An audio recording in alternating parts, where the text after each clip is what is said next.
ফারাবী, আন্দোলনরত শিক্ষকরা সকালেই এই নতুন যে প্রজ্ঞাপন সেটি প্রত্যাখ্যান করেছেন বলে প্রতিক্রিয়া জানিয়েছেন। এখন পরবর্তীতে তাদের আসলে এই আন্দোলন কর্মসূচি কোন দিকে মোড় নেবে এবং সরকারের বা প্রশাসনের পক্ষ থেকে কারো যোগাযোগ করবার কোনো খবর পেয়েছেন কিনা, যেহেতু শিক্ষকরা এই প্রজ্ঞাপন প্রত্যাখ্যান করেছে? তানিয়া, যেমনটি আপনি বলছিলেন যে সকালে কিন্তু ৫% বাড়ি ভাড়া সর্বনিম্ন ২,০০০ টাকা বৃদ্ধি করে তাদেরকে প্রজ্ঞাপন দেওয়া হয়েছিল, কিন্তু এই অর্থ বছরে বাজেট স্বল্পতার কারণে এর চেয়ে বাড়ানো সম্ভব না এমনকি কিন্তু সরকারের পক্ষ থেকে জানানো হয়েছে। তবে আমরা দেখেছি যে এখনো আসলে শিক্ষকরা এখানে আছেন এবং তারা অনির্দিষ্টকালের যে কর্মবিরতি রয়েছেন এই কর্মবিরতিতে তারা এখনো আছেন এবং তারা প্রত্যেকে আসলে এই যে সরকারি প্রজ্ঞাপন রয়েছে এই প্রজ্ঞাপনের অসন্তোষ প্রকাশ করেছেন এবং তারা আসলে তাদের দাবিতে অনড় রয়েছেন। এখন পর্যন্ত তারা যে ৩টি দাবি নিয়ে সামনে আসছেন সেই যেগুলো হচ্ছে তাদের যেই বেসিক মূল বেতন এর ২০% বাড়ি ভাড়া এবং ১৫০০ টাকা প্রতি মাসে চিকিৎসা ভাতা এবং হচ্ছে তাদের কর্মচারীদের জন্য ৭৫% উৎসব ভাতা নির্ধারণ করার জন্য তারা দাবি জানিয়ে আসেন। এর আগে কিন্তু তারা মার্চ টু সচিবালয় কর্মসূচি পালন করেছেন, মার্চ টু যমুনাও তারা কর্মসূচি পালন করেছিলেন, তারা শহীদ মিনারে রাত্রি যাপন করছেন, শহীদ মিনারে অবস্থান কর্মসূচি পালন করছেন এবং তারা কিন্তু আসলে বেশ কঠোর আন্দোলনের দিকে এখন যাচ্ছেন।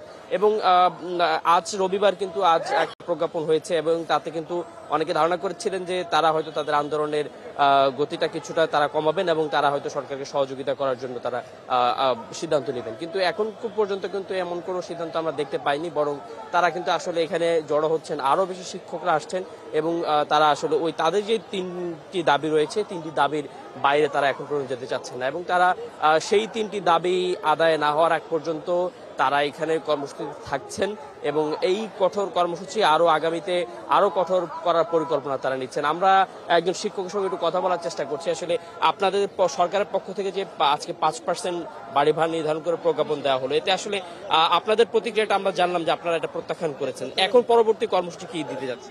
ও তো এসে ঘোষণা দিবে, আমাদের যে নেতা আজিজি সাহেব উনি এসে যে ঘোষণা দিবে সেটা আমরা মেনে নিব আর কি। এই ৫% কেন যৌক্তিক মনে হচ্ছে না? এটা অন্য সবাই ৪৫%, ৫০% ভাই, আমাদের 5% এটা আমাদের একটা ভিক্ষা দেওয়ার মতো হয়ে গেল। এটা আমাদের প্রতি একটা অন্যায় হইলো, অবিচার করা হইলো। এটা কি হয় নাকি? এটা 5% সরকার তো বলছে এই বাজেটে আসলে এর চেয়ে বাড়ানো সম্ভব নয়। সম্ভব না হলে উনি যে কি জানি কয় ট্রেনিং এর বাবদ, উন্নয়নের বাবদ লক্ষ কোটি টাকা হেরাই ওখান থেকে লুটপাট করতে পারে। এই জন্য ওখান থেকে আমাদের দিতে চায় না। ওখান থেকে দিলে তো আমাদের তো 20%, 30% দিতে পারে।